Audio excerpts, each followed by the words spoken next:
बारामतीमध्ये सुप्रिया सुळे यांचे भावी मुख्यमंत्री असे बॅनर्स लागलेत, तर युगेंद्र पवारांचे फिक्स आमदार असे बॅनर्स लागलेत।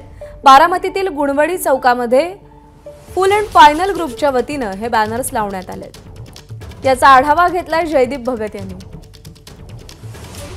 महाराष्ट्रात मुख्यमंत्री कोण बनणार यावरून रणकंदन सुरू असताना बारामतीत लागलेला फलक सगळ्यांचं लक्ष वेधून घेत आहे। या ठिकाणी बारामतीतील गुणवडी चौकामध्ये खासदार सुप्रिया सुळे यांचा भावी मुख्यमंत्री उल्लेख केलेला बोर्ड लागलेला आहे, तर दुसरीकडे युगेंद्र पवार यांचा फिक्स आमदार अशा आशयाचा बोर्ड लागलाय। तर दोन्हीच्या बोर्डाच्या मधोमध या ठिकाणी शरद पवारांचा फ्लेक्स लागलेला आहे आणि त्याच्या खाली लिहिलेलं आहे की देशाचे किंग मेकर।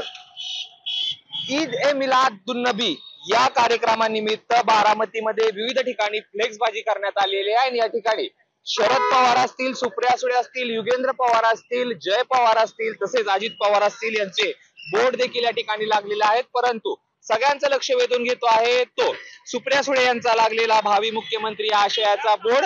गेल्या काही दिवसापूर्वी गणपती विसर्जन झालं आणि गणपतीच्या विसर्जनावेळी किंवा गणपती उत्सवावेळी एका मंडळाने उपमुख्यमंत्री अजित पवारांचा भावी मुख्यमंत्री असा उल्लेख केलेला फ्लेक्स लावण्यात आला होता।